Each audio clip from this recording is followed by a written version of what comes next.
우리 함께 기도하고 하나님 찬양하겠습니다. 살아계신 하나님 아버지 감사합니다. 오늘 우리에게 추수감사 특별 새벽기도의 5번째 날로 주님 앞에 주님의 귀한 자녀들을 주님의 귀한 전으로 불러주셔서 주님을 찬양함으로 예배함으로 이 하루를 시작하게 하신 하나님께 감사드립니다. 하나님 간절히 구하기는 오늘 하루의 삶 가운데에서 나의 입술의 고백에 감사가 터져나오며 감사가 충만한 하루가 되게 하여 주옵소서. 아버지께서 이것까지 이끄신 그 은혜를 생각하며 오늘도 감사의 하루를 보내는 우리가 될 수 있도록 인도하여 주옵소서. 살아계신 아버지 하나님, 이 시간도 가장 귀하신 우리 주님만을 찬양하며 경배하기를 원하오니 주님만 영광받아 주시옵소서. 감사를 드리며 살아계신 예수 그리스도의 이름으로 기도합니다. 아멘. 우리 함께 가장 귀한 우리 예수님을 찬양하겠습니다.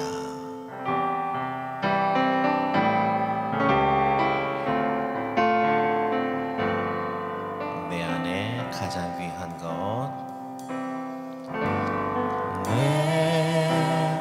안에 가장 귀한 것 예수를 알미라.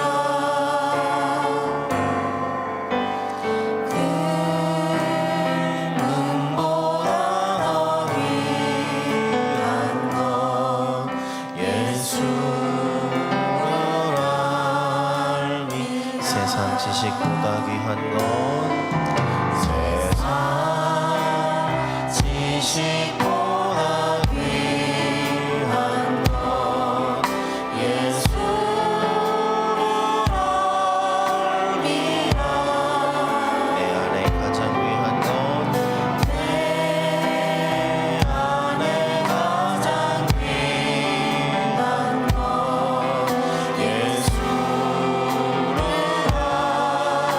알미라. 예수의 이름,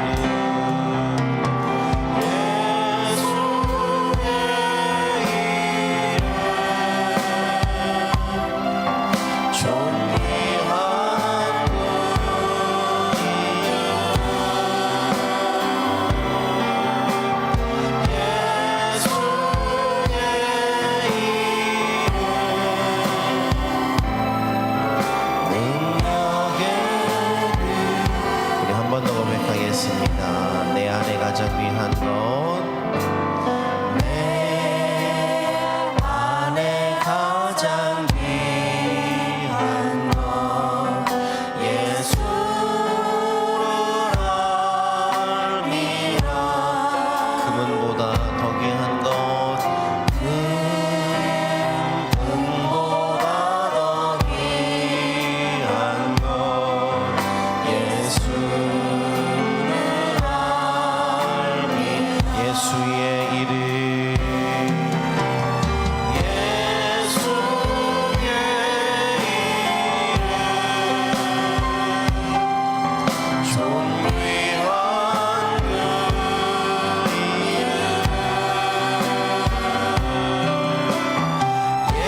예수의 이름, 능력의 그 이름, 능력의 그 이름. 세상 지식보다 귀한 것, 세상 지식보다 귀한 것 예수를 알미라. 내 안에 가장 귀한 것, 내 안에 가장 귀한 것 예수를 알미라. 예수의 이름, 예수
계속해서 박수치며 찬양하겠습니다.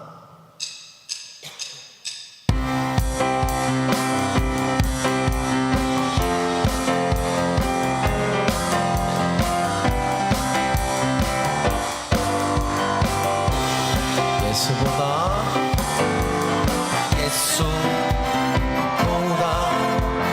더 좋은 친구 없네. 예수보다 더 좋은 친구. 한 번 더. 예수보다 더 좋은 친구 없네. 예수보다 더 좋은 친구 없네. 괴로울 때 다가와서 마음에 평화 주는 진실하신 나의 참 친구. 외로울 때 찾아와서 친구가 되어주는 사랑 많은 너의 참 친구. 주 예수 사랑하리라. 주 예수 사랑하리라. 나의 생명 다할 때까지. 주 예수 사랑하리라. 나의 생명 다할 때까지. 예수 사랑 참 좋은 사랑.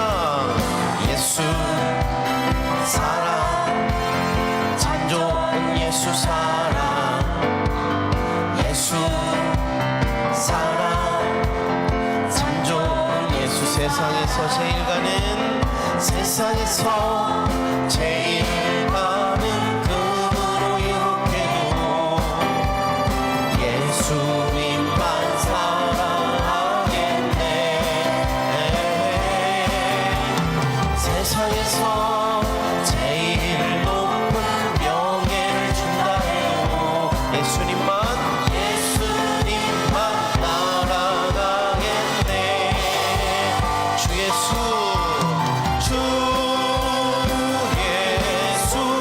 사랑하리라. 나의 생명 다할 때까지. 주 예수 사랑하리라. 나의 생명 다할 때. 주 예수 사랑하리라. 주 예수 사랑하리라. 나의 생명 다할 때까지. 주 예수 사랑하리라. 나의 생명 다할 때까지. 아멘. 주님께 영광의 박수를 올려드리겠습니다. 아멘.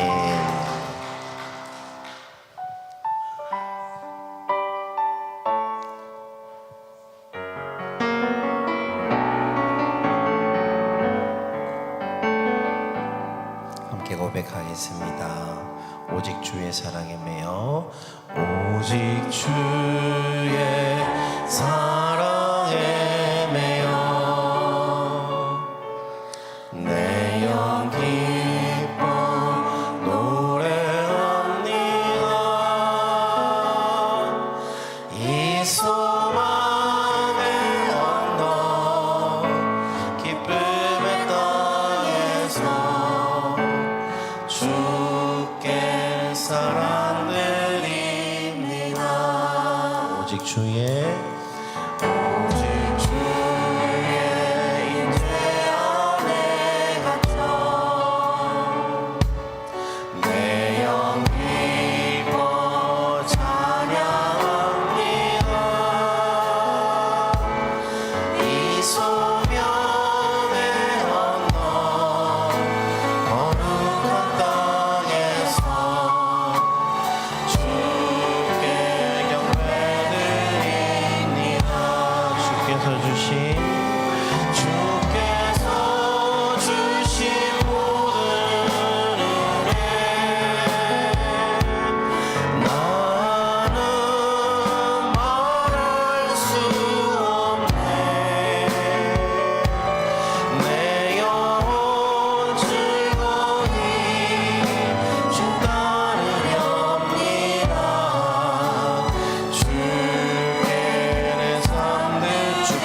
주신 모든 은혜 주께서 주신 모든 은혜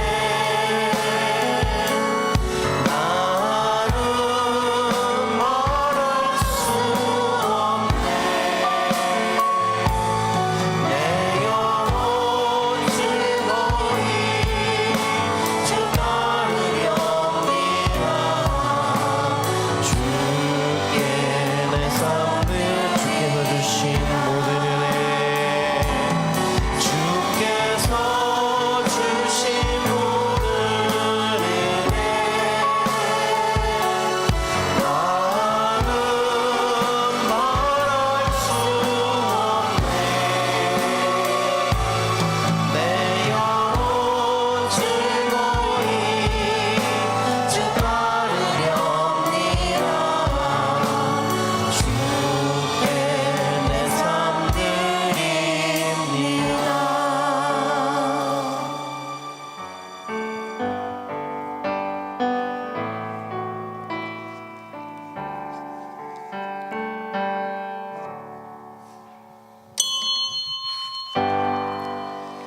모든 영광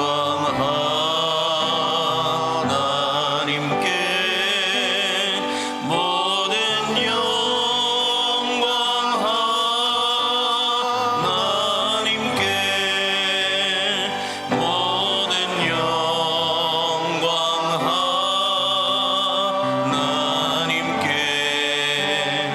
나는 찬양해 모든 영광 예수님께 모든 영광 예수님께 모든 영광 예수님께 나는 기도해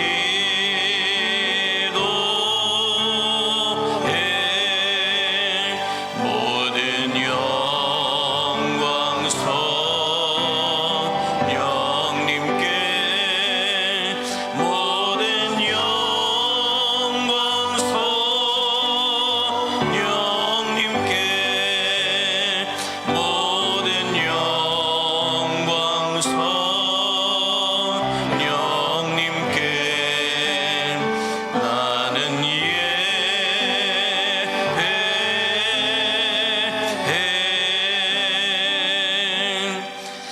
나는 전능하신 아버지 하나님 천지의 창조주를 믿습니다. 나는 그의 유일하신 아들 우리 주 예수 그리스도를 믿습니다. 그는 성령으로 잉태되어 동정녀 마리아에게서 나시고 본디오 빌라도에게 고난을 받아 십자가에 못 박혀 죽으시고 장사된 지 사흘 만에 죽은 자 가운데서 다시 살아나셨으며 하늘에 오르시어 전능하신 아버지 하나님 우편에 앉아 계시다가 거기로부터 살아있는 자와 죽은 자를 심판하러 오십니다. 나는 성령을 믿으며 거룩한 공교회와 성도의 교제와 죄를 용서받는 것과 몸의 부활과 영생을 믿습니다. 아멘. 자리에 앉으셔서 주제의 찬송을 부르겠습니다.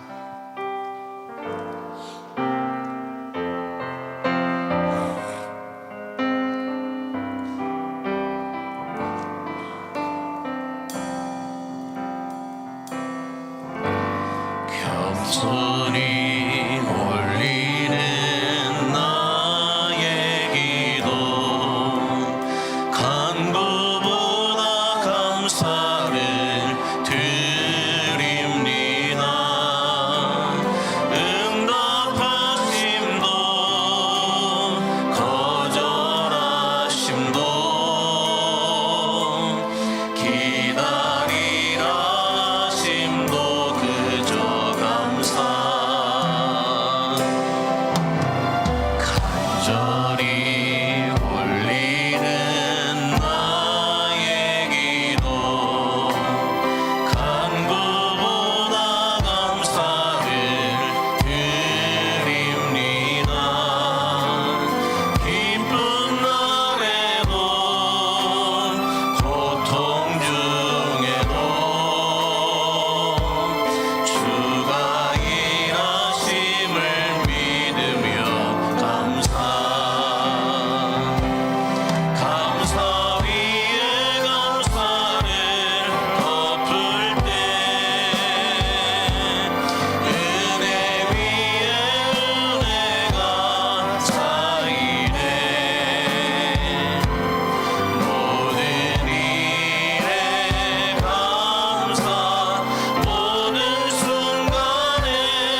시간 이경수 권사님 우리의 기도를 인도하실 때 특송팀은 특송을 준비해 주시기 바랍니다.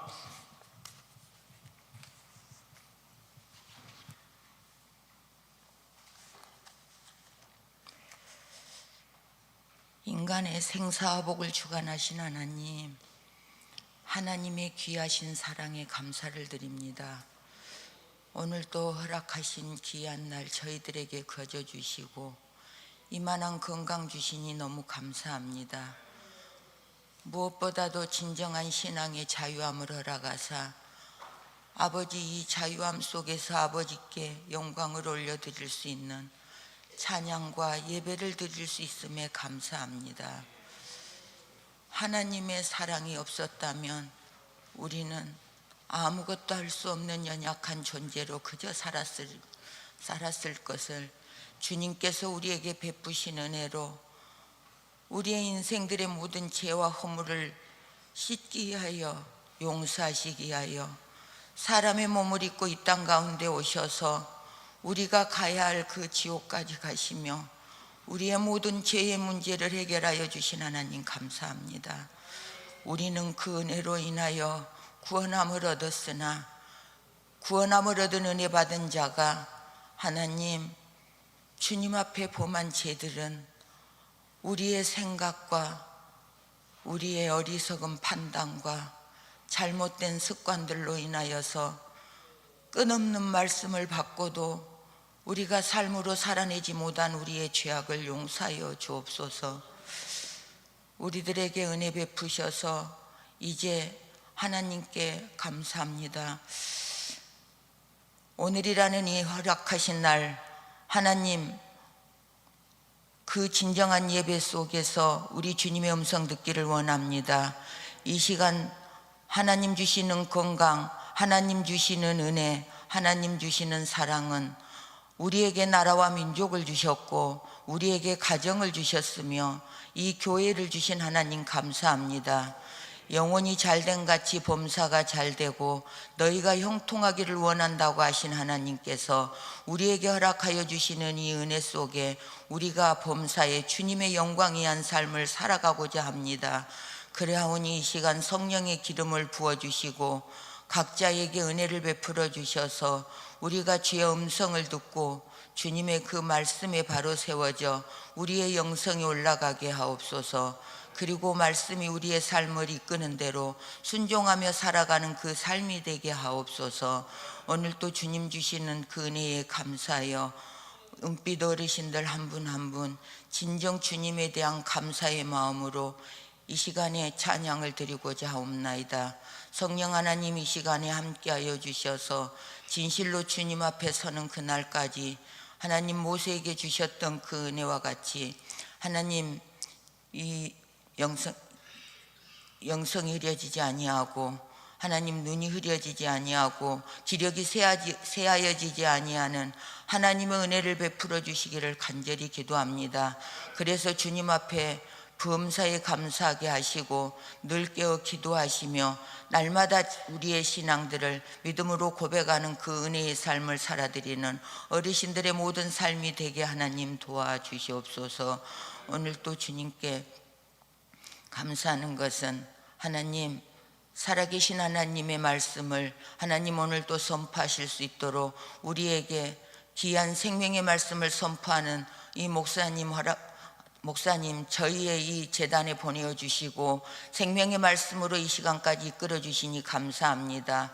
하나님, 오직 성령으로 충만케 하사 피곤치 않는 은혜를 베풀어 주시옵시고 하나님 가정의 평안을 허락하여 주시오며 사랑하는 자녀들을 책임지사 그들의 모든 삶의 하나님 길을 형통케 여시고 주의 영광에 하여 기이 쓰임받는 축복의 통로들 되게 하옵소서.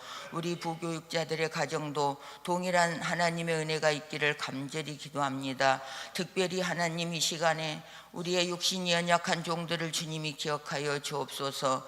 정말 주님이 계셨을 때에 각색병이 걸린 자라도 주님 앞에 나아가면 모두가 다 나음을 입는 은혜를 베풀어 주신 같이 이 시간에도 영으로 함께 하신 위대하신 하나님, 이 시간 주님을 간절히 바라며 주님 아니면 안 되어서 믿음으로 구하는 간구를 들으시고 모든 육체의 질병이 고침받는 은혜의 시간이 되게 치료하여 주옵소서.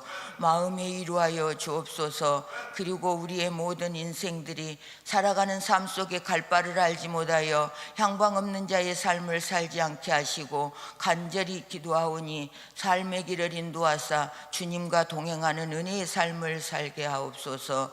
오늘 또 주님 정책당회가 있는 날이 오니 하나님께서 함께 하셔서 시작과 마침 하나님의 은혜로 시작하고 마치게 하여 주시옵소서. 오늘 또 주님 주시는 은혜에 감사하고 살아계신 하나님께 감사하며 우리의 찬양으로 고백드렸던 이 모든 감사가 범사에 고백되어질 수 있도록 도우실 우리 구주 예수님 이름으로 기도드립니다. 아멘.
만복이 근원 되신 하나님 아버지, 추수감사 특별 새벽 기도의 다섯째 날 아침 하늘문이 열리기를 기도하며 찬송하는 은빛교구 가족들의 찬송을 기뻐 받아 주옵소서.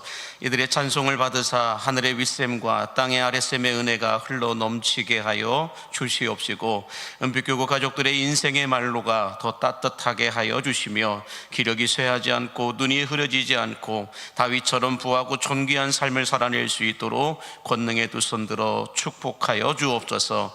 특별히 아버지의 회원들을 축복하사 모세의 장인 이드로의 지혜가 있게 하여 주시고, 아브라함에게 주신 영권과 물권의 복을 허락하여 주시며 믿음의 명문 가문을 이어갈 수 있도록 인도하여 주옵소서.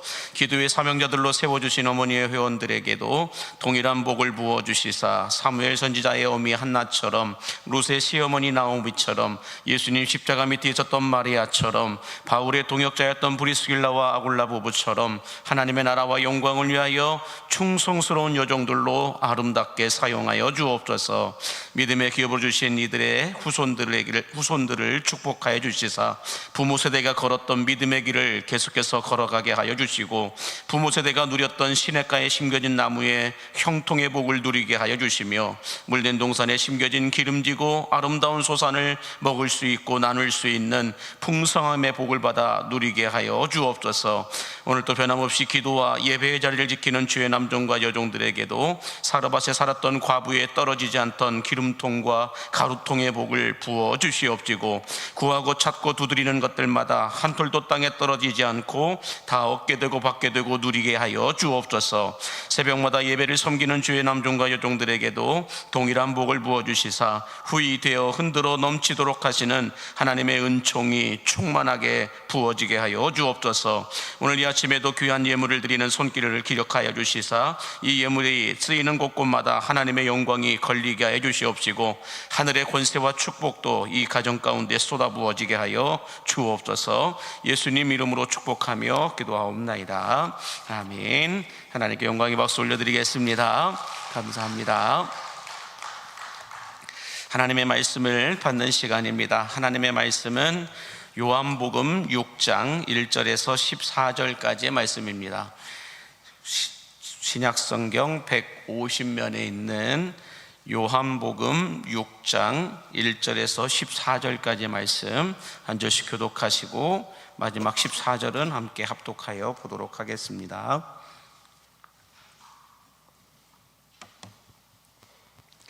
그 후에 예수께서 디베라의 갈릴리 바다 건너편으로 가시매 큰 무리가 따르니 이는 병자들에게 하시는 표적을 보았음이로라. 예수께서 산에 오르사 제자들과 함께 거기 앉으시니 마침 유대인의 명절인 유월절이 가까운지라. 예수께서 눈을 들어 큰 무리가 자기에게로 오는 것을 보시고 빌립에게 이르시되 우리가 어디서 떡을 사서 이 사람들을 먹이겠느냐 하시니, 이렇게 말씀하시니 친히 어떻게 하실지 아시고 빌립을 시험하고자 하심이라.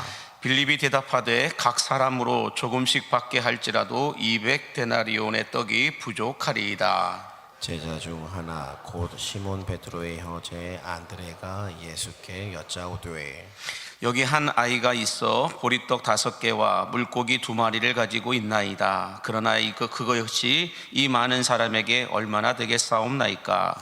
예수께서 이르시되 이 사람들로 앉게 하라 하시니 그곳에 잔디가 많은지라 사람들이 앉으니 수가 5,000명쯤 되더라. 예수께서 떡을 가져 축사하신 후에 앉아있는 자들에게 나누어 주시고 물고기도 그렇게 그들의 원대로 주시니라. 그들이 배부른 후에 예수께서 제자들에게 이르시되 남은 조각을 거두고 버리는 것이 없게 하라 하심으로 이에 거두니 보리떡 5개로 먹고 남은 조각이 12바구니에 찼더라. 그 사람들이 예수께서 행하신 이 표적을 보고 말하되 이는 참으로 세상에 오실 그 선지자라 하더라. 아멘. 이것은 하나님의 말씀입니다. 할렐루야. 함께 따라하겠습니다. 예수를 알고 예수를 알리라. 예수를 알고 예수를 알리라. 우리가 최선을 드릴 때 최고를 주시는 하나님께서 추수감사 특별 새벽기도의 5째 날 새벽을 깨워 기도하는 여러분 모두에게 덧셈의 축복을 넘어 곱셈의 축복을 부어 주실 수 있게 되기를 예수님의 이름으로 간절히 축복합니다. 우리 옆에 분에게 인사하겠습니다. 아쉽게도 한 번 남았습니다 라고 인사해 주세요.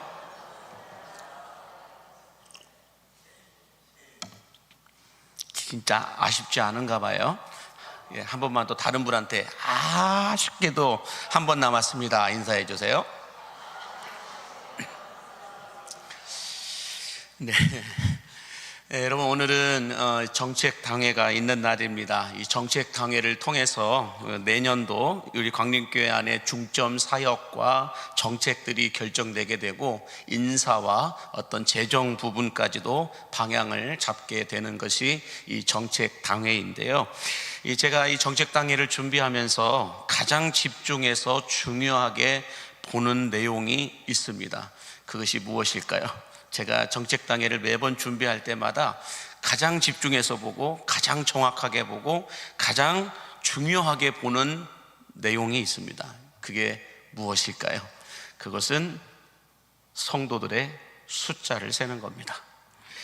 조금 이상하게 여겨질 수도 있겠는데 그 이유는 이렇습니다. 여러분, 양을 치는 목자들이 잠들기 전과 잠에서 깨어나고 난 후에 제일 먼저 반드시 해야 되는 것이 있다면 무엇일까요? 그것은 양들의 숫자를 세는 겁니다. 그러면 목자가 양들의 숫자를 세는 이유가 무엇일까요? 그 이유는 양들을 살피기 때문에 그렇습니다. 양들을 살피지 않는다면 잃어버린 양은 없는지, 들어오지 말아야 할 양들은 있는지 분별을 할 수가 없습니다. 살피고 또 살펴야만 진짜 있어야 될 내 양들은 있는지, 아니면 들어오지 말아야 될 다른 양들은 들어와 있는지 들어와 있지 않은지를 분별할 수 있고 확인할 수가 있습니다. 양들을 살피지 않는다면 수를 셀 필요도 없습니다. 다시 말해서 우리가 어떤 나들이를 간다든지 아니면 성지순례와 같이 단체로 여행을 갈 때는 인솔자들이 반드시 이동할 때마다 하는 행위가 있죠. 뭘까요? 다 탔는지 안 탔는지 정확한 인원을 세는 겁니다. 짝꿍이 있는지 없는지 확인하는 겁니다. 인솔자는 반드시 해야 되는 게 그거예요. 다 탔는지 안 탔는지. 그렇지 않고 그냥 대충 보고 다 왔네 라고 하고 그냥 출발했다가는 꼭 한두 명 떼놓고 가는 사람들이 있다라는 거예요. 그런데 언제부터인가 한국교회 안에 특히 이 젊은 MZ세대들이나 젊은 목회자들 사이에서 숫자 세는 것을 마치 천박한 일인 것처럼, 시대에 뒤떨어지고 꼰대들이나 하는 것처럼 평가할 때가 많습니다. 그러면서 나는 숫자에는 전혀 관심이 없고 영적인 것과 질적인 것에만 집중합니다라고 말하는 목사들은 앞서가는 목사인 것처럼 박수받는 세상이 되었다라고 말해도 틀리지 않을 것 같습니다. 어떤 유튜브 안에서나 다른 곳에서 목사가 인원 밝히고 숫자 밝히고 사람들 숫자 세고 이런 것들을 보면은 저 목사는 시대에 뒤떨어지고 감각이 없는 사람이고 이런 어떤 천박한 목사로 판단할 때가 많다라는 거예요. 그러나 여러분, 분명히 요한복음 10장 14절에서 예수님은 이렇게 말씀합니다. 한번 보여주실까요? 나는 선한 목자라. 나는 내 양을 알고 양도 나를 안다라고 말해요. 여기서 예수님이 나는 내 양을 안다라는 건 뭘까요? 내 울타리 안에, 내 우리 안에 있는 모든 양들을 다 알고 있다라는 거예요. 다시 말해서 다 숫자를 세고 있다라는 것입니다. 혹시 잃어버린 양은 없는지. 그렇기 때문에 잃어버린 한 마리의 양을 찾아서 99마리를 놔두고 한 마리의 양을 찾아 나선다라는 것은 100마리가 다 있는지 없는지, 내 울타리 안에 있어야 될 양의 숫자가 정확하게 있는지 없는지 알고 있다라는 거예요. 모르고 있으면 한 마리의 양을 잃어버렸는지 잃어버리지 않았는지 모른다라는 거예요.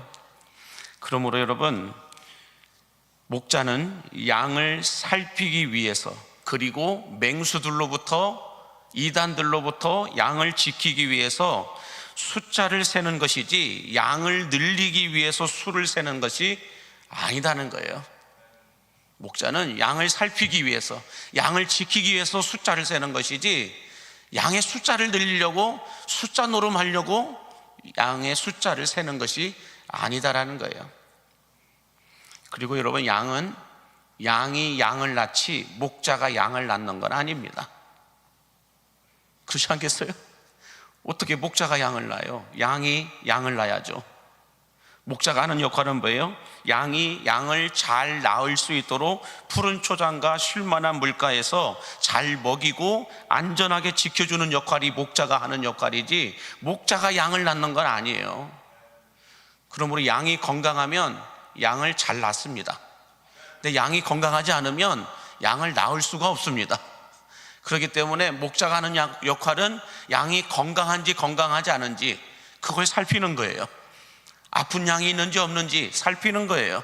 또 주변에 어떤 이 양을 잘 낳아야 되는데 양을 잘 낳지 못하게 하는 주변에 공격들이 있는지, 맹수들이 있는지, 이것들을 지키고 보호하는 역할이 목자가 하는 거예요. 들어오지 말아야 될 양이 들어와 가지고 울타리를 망가뜨리고 있는지 없는지 목자는 그걸 감당하는 사람이에요. 그래서 교회를 힘들게 하는 이런 다른 양들이 들어오면 목자는 목숨을 걸고 지켜야 되는 거예요. 그래서 예수님은 요한복음 21장에서 베드로에게 뭐라고 얘기하셨어요? 내 양을 먹이고 내 양을 치라고 말씀하셨어요. 내 양을 낳으라 이렇게 말씀하시지 않았다고요. 양은 누가 낳아야 돼요? 양이 낳아야 돼요. 목자는 양을 먹이고 양을 치는 거예요. 친다라는 건 지키고 돌본다라는 거예요. 그러므로 여러분, 숫자를 가지고 재정을 가지고 실력이 있네, 수준이 있네, 없네 이야기하는 분들은 양을 살펴본 경험이 없고 지켜본 경험이 없는 사람들이 하는 얘기예요. 그러므로 바라기는 광림의 성도가 몇 명이고 광림의 예산이 얼마이냐에 관심이 있는 싹군들이 아니라 광림교회 성도들이 모두 다 있는지 살피고 지키는 데 집중할 수 있는 선한 목자들이 되실 수 있기를 예수님의 이름으로 간절히 축복합니다. 자, 오늘 우리가 보았던 말씀은 너무나 잘 알고 있는 오병이어의 사건인데요, 오병이어의 사건은 마태, 마가, 누가, 요한 사복음서에 수많은 사건들이 기록되어 있습니다. 어떤 사건은 복음서 하나, 마태복음에만 있는 데가 있고, 어떤 사건은 두 곳에서 소개되어지는 곳도 있고, 그렇지만 이 오병이어의 사건은 마태, 마가, 누가, 요한 4개 복음서에 다 기록되어 있다는 거예요. 여러분들 복음서를 읽어보신 분들은 알겠지만 이 복음서, 사복음서 안에 유일하게 다 기록되어져 있는 사건이 딱 3개밖에 없습니다. 이 복음서 안에 유일하게 4번 다 기록되어 있는 사건이 딱 3개밖에 없는데, 그 첫 번째 사건은 예수님의 십자가 사건이에요. 두 번째는 예수님의 부활 사건이고, 세 번째가 오병이어 사건입니다. 그 외에는 다 한 번만 기록되어 있든지 두 번만 기록되어 있든지 하지 4번 다 기록되어 있는 것은 예수님의 십자가와 부활 사건, 그리고 오병이어 사건이 유일하다는 거예요. 그런데 예수님의 십자가와 부활 사건은 사람들이 상당히 중요한 사건으로 다루고 있는 반면에 오병이어 사건은 오히려 논쟁거리가 되어서 어떻게 물고기 2마리와 보리떡 5개로 5,000명이 먹고도 12바구니가 남을 수 있느냐, 물고기가 무슨 대형 고래였냐, 이렇게 논쟁을 피고 트집을 잡는 사람들도 있다라는 거예요. 근데 고래가 될 수 없죠, 도시락이었으니까. 자, 그러나 여러분, 오병이어의 사건은 물고기의 비밀이 있는 것도 아니고 보리떡의 비밀이 있는 것도 아니고 이 오병이어의 도시락을 낸 소년에게 비밀이 있는 것이 아니라 오병이어 사건은 오직 하나예요. 오병이어 사건을 일으키신 예수님이 누구냐는 거예요. 거기에 집중되어 있어요. 오병이어 사건을 읽으면 읽을수록, 묵상하면 묵상할수록 어디에 집중하게 하냐, 이 오병이어의 사건을 일으키신, 기적을 일으키신 예수님은 어떤 분이시냐, 여기에 집중하게 되어 있고 여기에 비밀이 있음을 믿으시기 바랍니다. 그렇다면 오늘 본문 5절에서 7절 말씀을 먼저 함께 같이 보겠습니다. 예수께서 눈을 들어 큰 무리가 자기에게 오는 것을 보시고 빌립에게 이르시되 우리가 어디서 떡을 사서 이 사람들을 먹이겠느냐 하시니, 이렇게 말씀하시면 친히 어떻게 하실지를 아시고 빌립을 시험하고자 하심이라. 빌립이 대답하되 각 사람으로 조금씩 받게 할지라도 200데나리온의 떡이 부족하리이다 라고 말씀합니다. 자, 이 5절에서 예수님의 질문을 보시면 예수님은 빌립에게 이 사람들을 먹이려면 어느 정도의 떡이 필요하고 어느 정도의 돈이 필요하겠냐, 이것을 물으시지 않으셨어요. 이것을 물으신 것이 아니라 우리가 어디서 떡을 사서 이 사람들을 먹일 수 있겠느냐, 떡의 근원이 어디서 나는지를 물으신 거예요. 여러분, 만약 빌립이 머리를 굴리지 않고 기도하고 믿음으로 대답했다고 한다면 무엇을 알았을까요? 예수님께서 몰라서 물으신 것이 아니라 어떤 의도와 의중과 목적을 가지고 물으셨다라는 것을 이 빌립은 알았을 거예요. 우리들도 여러분, 사회생활을 할 때 오너가 부하 직원을 불러서 뭘 물어볼 때는 정말 몰라서 물어보는 경우는 30% 정도밖에 되지 않고, 나머지 70%는 이미 상황 파악 다 끝나고 난 뒤에 어떻게 하는지를 보려고 물어보는 경우가 대부분이다라는 거예요. 어떤 CEO라든지 어떤 이 부서의 장이 되는 오너가 직원에게 뭔가를 물어볼 때는 정말 몰라서 물어보는 경우는 30%밖에 되지 않는다는 거예요. 나머지 70%는 다 알고 있다라는 거예요. 알고 있는데 물어보는 거예요.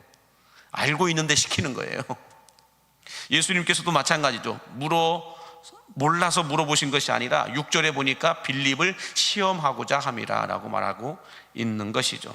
만약 빌립이 예수님의 이 의중을 알았다고 한다면 어떻게 대답해야 맞습니까? 예수님께서는 물을 포도주로 만드시고 병자를 살리시고 귀신을 내어 쫓아내실 수 있는 능력을 가지신 분이시니 이 떡을 먹을 수 있고 구할 수 있는 곳이 어디에 있는지 주님께서 아십니다 라고 말하는 게 옳은 말일 거예요. 그러나 빌립은 이성적이고 논리적으로 얼마의 돈이 필요하고 이 일이 왜 불가능한지를 아주 예수님께 착실하게 친절하게 설명하고 있는 것을 볼 수가 있습니다.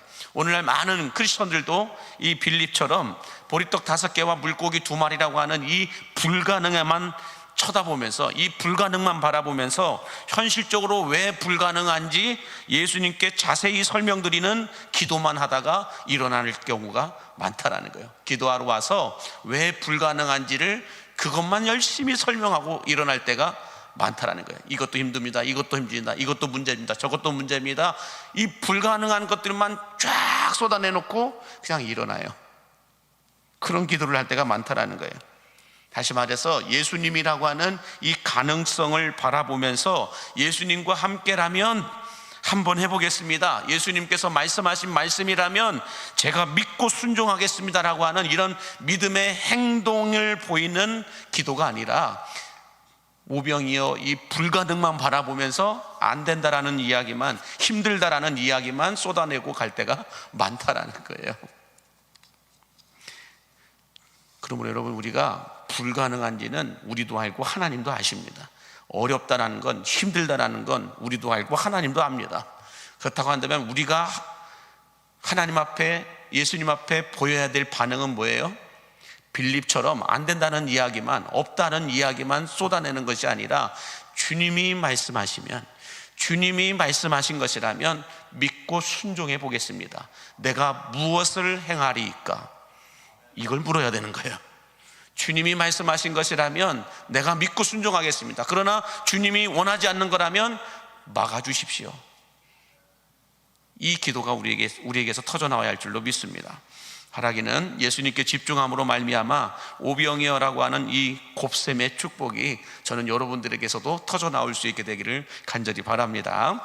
자, 그러면 이 보리떡 5개와 물고기 2마리로 5,000명을 먹이고도 12광조리가 남는 이 곱셈의 축복을 우리가 누리려면 어떻게 해야 될까? 오늘 이것을 좀 잠깐 보기를 원하는데, 첫 번째는 이것입니다. 우리도 이 곱셈의 축복을 누리기 위해서는 어떻게 해야 되느냐?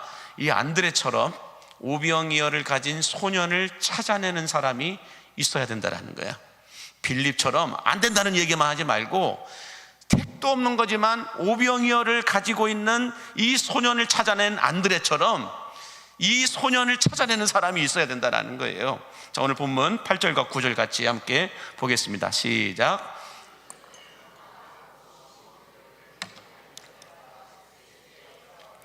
여기 한 아이가 있어 보리떡 5개와 물고기 2마리를 가지고 있나이다 라고, 이 빌립은 그냥 그 자리에 가만히 앉아서 그냥 머리로만 계산해가지고 이거 안 됩니다, 200데나리온이나 필요합니다, 이런 얘기만 하고 있어요. 근데 안드레는 뭐 했어요?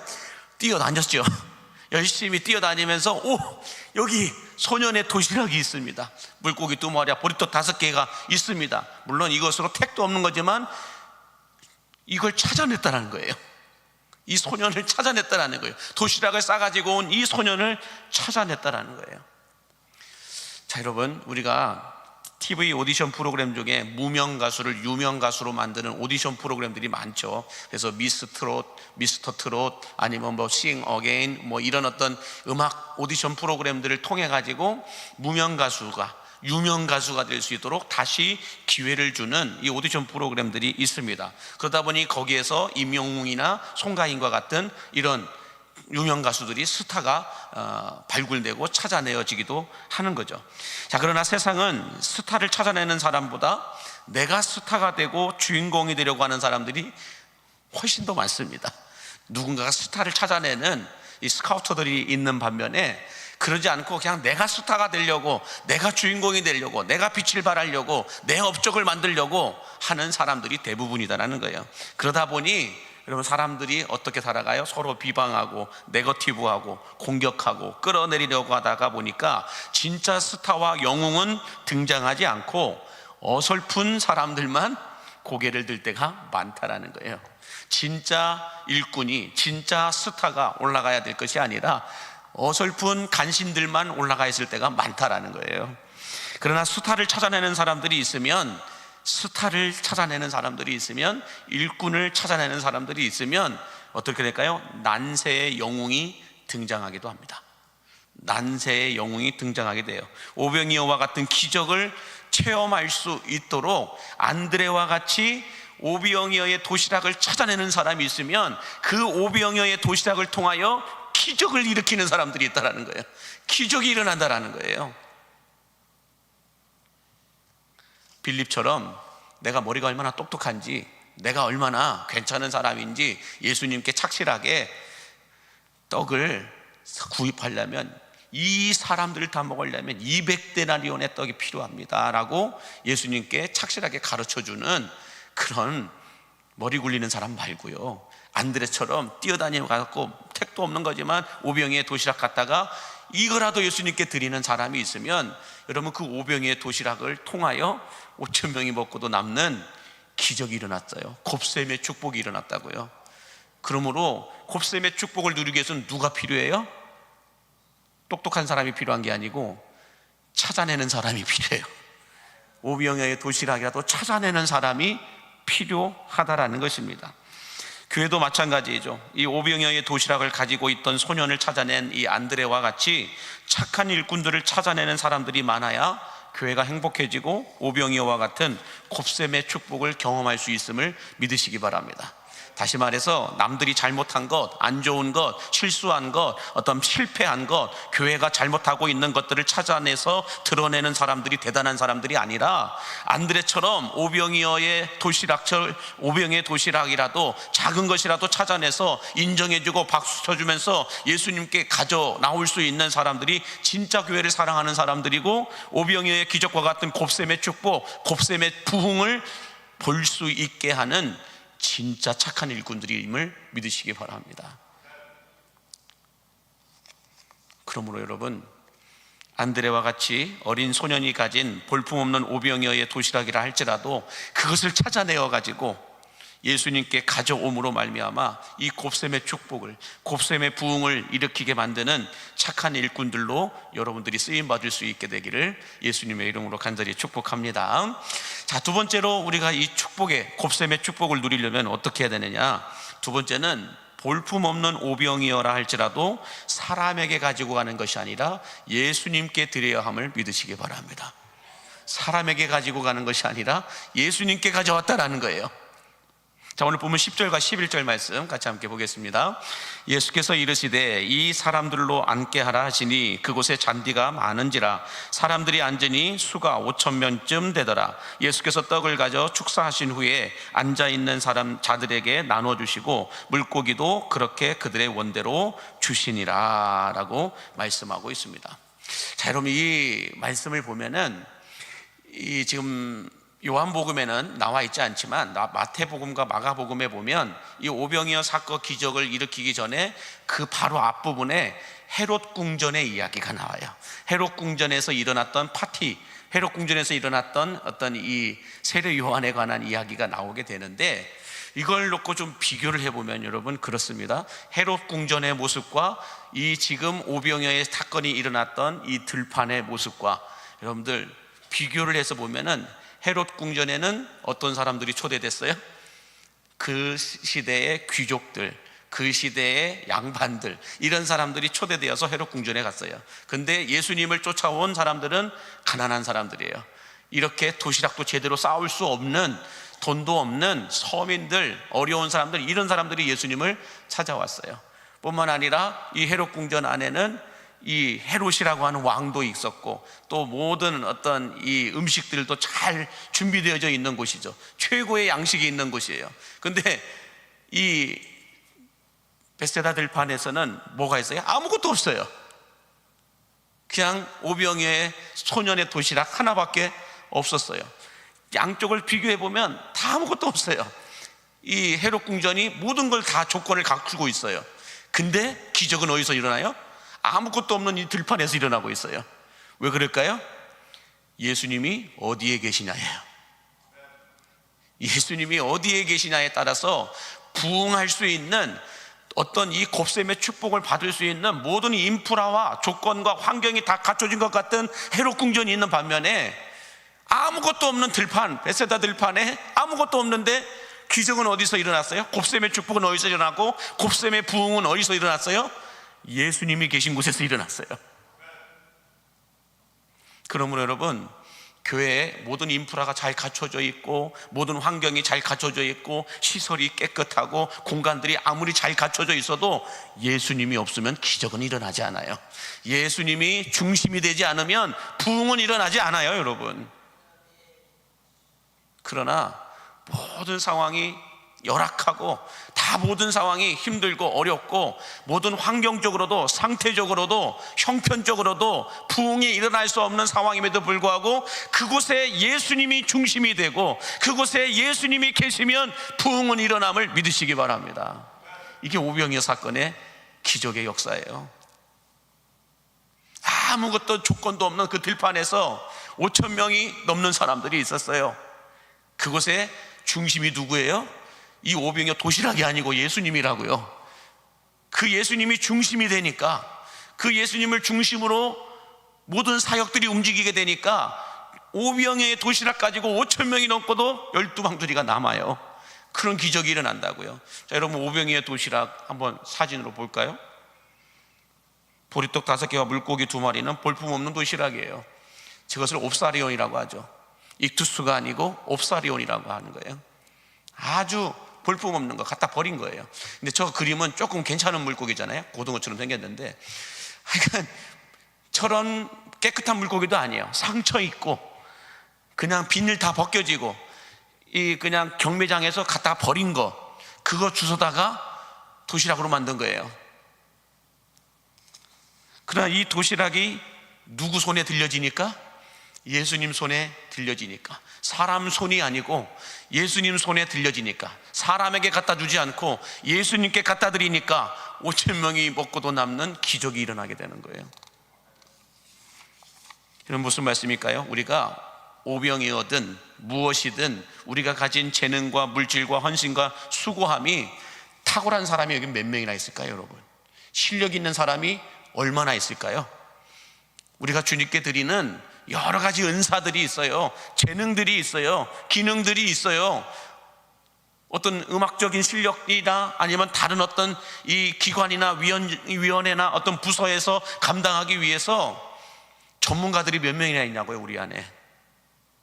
교육부서의 전문가들이 얼마나 있을까요? 부목사님들이 교육부의 전문가들일까요? 아니에요. 전문가들은 아니에요. 아니면 교사 선생님들이 전문가들일까요? 아니면 우리 목자와 부목자분들이 목장을 이끌 수 있는 전문가들일까요? 예배 음악을 담당하는 사람들이 실력가들일까요? 그렇게 세계적인 인물들일까요? 아니에요. 누가 보더라도 옵사리온과 같이 부족하고 미약하고 나약하고 미숙하고 부족한 사람들이에요. 그러나 그 모든 것들이 누구를 위하여 드려지고 있는 거예요? 주를 위하여 드려지고 있는 거예요.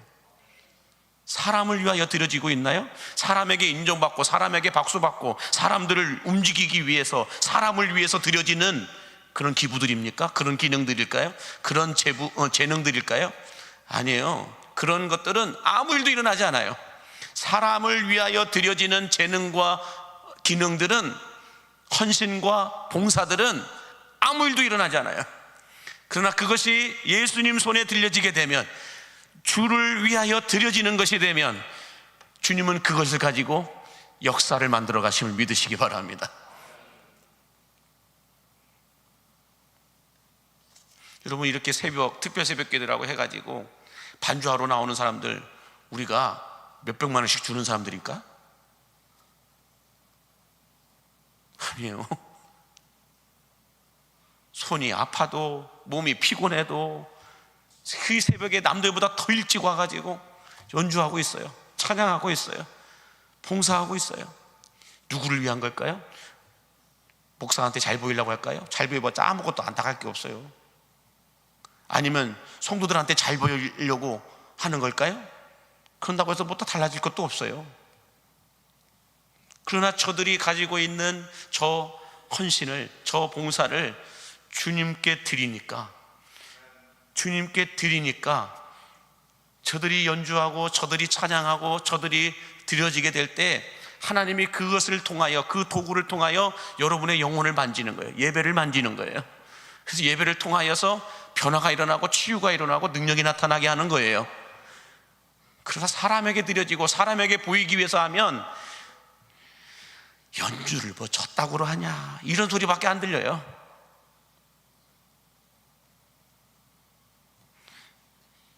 그러나 내가 가진 이 모든 것들을 주를 위하여 드리기만 하면, 여러분, 어떤 역사가 일어날까요? 곱셈의 축복이 일어나는 거예요.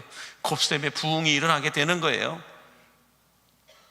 이게 뭐 기능만 그럴까요? 내가 갖고 있는 예물도, 내가 갖고 있는 어떤 이 모든 것들 가운데서 주를 위하여 드리면, 주님은 그것을 이 오병이어의 기적처럼 곱셈의 축복으로 바꾸어 주신다라는 거예요. 그런다고 해가지고 꼭 예수님을 돈 몇 배 부풀려 만들어주는 요술램프 따위로 만들면 안 됩니다. 주님, 내가 이렇게 예물 드렸으니, 이렇게 헌신했으니 이거 주십시오라고 하는 그런 요술램프 따위로 예수님을 사용해서는 안 되는 거예요. 자, 그러면 예수님께서 이 소년의 도시락을 받으시고 오병이어의 기적을 일으키신 진짜 이유가 뭘까요? 그 진짜 이유가 그냥 5천 명의 사람들을 먹이기 위한 목적일까요? 아니면 예수님이 얼마나 대단한 사람인지를 드러내기 위한 걸까요? 예수님이 이 오병이어의 도시락을 받아서 역사를 베푸셨는데, 이 오병이어의 도시락을 예수님이 받으신 이유가 뭐냐는 거예요. 그 이유는, 이 소년이 드린 오병이어의 도시락은 그냥 헌물이나 그냥 헌신이나 그냥 헌금이 아니라 하나님의 영광을 위하여 드린 예배였기 때문임을 믿으시기 바랍니다. 다시 말해서 여러분, 예수님은 이 소년의 도시락을 받은 것이 아니라 이 도시락을 통하여 드리는 이 소년의 예배를 받으신 거라는 거예요. 우리가 이렇게 새벽에 나와 반주하는 저 반주자들도 이 반주를 통하여 하나님을 예배하고자 와서 연주하는 것이지, 다른 목적을 와서 연주한다면 아무 일도 일어나지 않아요. 우리들도 그렇죠. 봉사하는, 헌신하는 모든 것들이 이걸 통하여 하나님을 예배하고자, 하나님의 영광을 위하여 예배하는 것이기 때문에 주님이 받으시는 거지, 예배가 아니면 안 받으세요. 그러므로 우리가, 여러분, 목사의 역할을 하면서 하나님을 예배합니다. 우리 성도님들이 처해 있는 기관과 부서에서 헌신하고 봉사함으로 그걸 통하여 하나님을 예배합니다. 왜 예배해요? 하나님의 영광을 위하여. 식당에서 봉사하시는 분도 그거 왜 해요? 하나님을 예배하기 위해서요. 그게 예배예요. 그걸 통하여 하나님의 영광을 드러내는 거예요. 차량 봉사하시는 분들도 그거 왜 합니까? 차량 봉사, 그걸 통하여 하나님을 예배하는 거예요. 그걸 통하여 하나님의 영광을 드러내는 거죠. 그러므로 오늘날에도 하나님께서 우리들에게 원하시는 것은 물질의 단위가 아닙니다. 물질을 통하여 드리는 예배를 원하십니다. 헌신과 봉사의 용량이 아닙니다. 헌신과 봉사를 통하여 드리는 예배를 받으시기를 원하시고 계심을 믿으시기 바랍니다. 연주의 실력이 아닙니다. 연주를 통하여, 반주를 통하여 하나님을 예배하는 걸 원하시고 계세요. 그걸 주님은 이 500여의 소년을 통하여 우리에게 말씀해 주고 있는 겁니다. 그렇게 예배하는 자들이 많아질 때 곱셈의 축복과 곱셈의 부흥은 일어나게 됨을 믿으시기 바랍니다. 예물을 드려도 액수가 중요한 게 아니죠. 그 예물을 통하여 2렙돈을 드렸던 과부의 그 드림을 통하여 예수님은 예배를 받으신 거예요. 돈을 받으신 것이 아니고 예배를 받으신 거예요. 마리아의 향유컵을 깨뜨려 드린 것도 그 향유컵을 받은 것이 아니라 마리아의 그 예배를 받으신 거예요. 예배를 받으실 때 주님은 역사하십니다. 그 역사는 곱셈의 축복이 됨을 믿으시기 바랍니다. 바라기는 최선을 들인 이 소년의 도시락을 통하여 최고의 기적과 곱셈의 축복을 베풀어 주셨던 이 하나님의 은혜가 추수감사 예배를 준비하는 여러분들에게도 나타나게 되기를 예수님의 이름으로 간절히 축복합니다. 기도하겠습니다. 최선을 드릴 때 최고를 주시는 하나님, 어린 소년이 드렸던 최선의 500여의 도시락처럼 우리들의 상황과 형편과 수준에 따라 드리는 최선의 예배와 예물과 헌신과 봉사가 하나님께 예배가 되게 하여 주옵소서. 무엇보다 안 좋은 것을 찾아내어 드러내는 사람이 아니라 안드레처럼 500여의 도시락을 찾아내어 예수님께 가져올 수 있는 선한 믿음을 허락하여 주시어서 기적을 일으키는 도구로 쓰임받게 하여 주옵소서. 내가 가지고 있는 도시락이 크고 작은 도시락이 아니라 예수님께 가져가는 최선의 드림을 통하여 곱셈의 축복과 부흥을 경험하게 하여 주시고, 사복음서에 모두 기록된 500여의 기적처럼 하나님의 나라와 역사에 아름답게 기록되어지는 광림의 성도들의 예배가, 신앙이 될 수 있도록 인도하여 주옵소서. 예수님의 이름으로 축복하며 기도하옵나이다. 아멘. 우리 주제의 찬송을 부르며 기도하고 있겠습니다.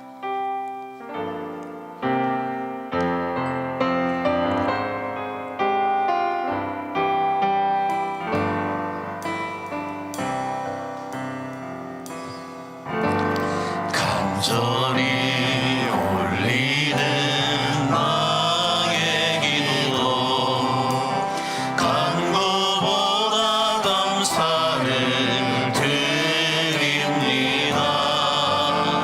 응답하심도 거절하심도 기다리라 하심도 그저 감사.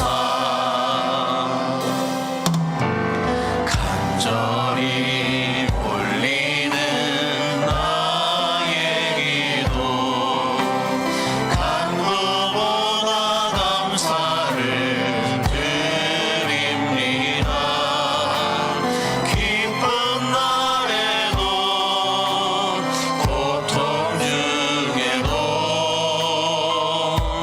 주가 일하심을 믿으며 감사. 감사 위에 감사를 덮을 때 은혜 위에 은혜가 쌓이네. 모든 일에 감사, 모든 순간에 그리 아니하실지라도 감사 위에 감사를, 감사 위에 감사를 덮을 때 은혜 위에 은혜가 쌓이네. 모든 일에 감사, 모든 순간에 그리 아니하실지라도 감사. 함께 같이 기도할 때 주신 말씀을 기억하면서 기도하겠습니다. 그리고 부분적 감사가 형태적 감사가 아니라 모든 감사가 우리 안에 이루어질 수 있도록 믿음의 믿음을 달라고 함께 같이 기도했으면 좋겠고요. 나라와 민족을 위하여서 기도해 주시고 우리 광림교회를 위하여서 기도해 주시되 이제 39년의 역사를 넘어 새로운 40년을 향하여 한 걸음 한 걸음 나아갈 텐데 온 성도가 같은 마음 같은 뜻 같은 소리를 내므로 인하여 하나님이 예비하신 곱셈의 축복이 부어지고 곱셈의 부흥이 나타나는 우리 광림교회가 되게 해달라고 함께 기도했으면 좋겠습니다. 특별히 어제 수능 시험을 본 우리 수험생들 좋은 결과가 나타날 수 있도록 주님께서 은혜를 베풀어 주시고 이제 이후에 또 준비돼야 될 여러 가지 사항들이 많습니다. 그 준비도 잘 할 수 있도록 같이 기도했으면 좋겠고요. 오늘 진행되어질 이 정책당회를 통하여서 여러분 기도해 주셔야 됩니다. 악하고 더러운 것들이 틈타게 되면 엉뚱한 것들만 가지고 결정하다가 끝나요. 그렇기 때문에 하나님이 원하시는 일들이 온전하게 잘 결정될 수 있게 해달라고 우리 정책당회를 우리 당회원들을 위해서 같이 기도해 주셨으면 좋겠고요. 또 우리 강력교 안에 있는 모든 기관과 부서들을 위해서도 내년의 사역을 위하여서 정말 착한 일꾼들이 필요합니다. 하나님께서 그 일꾼들을 통하여 새 일을 행하여 주시기를 바라면서 우리 강력교 부서와 기관을 위해서 기도해 주셨으면 좋겠고요. 또 주변에 있는 환우들을 위해서 기도해 주시되 수술을 받고 난 이후에 회복 중에 있는 성도들 오랜 시간 동안 지병 때문에 또 마음의 병, 정신적인 병, 영적인 질병들 때문에 고통당하고 있는 우리 환우들을 위해서 기도했으면 좋겠고요.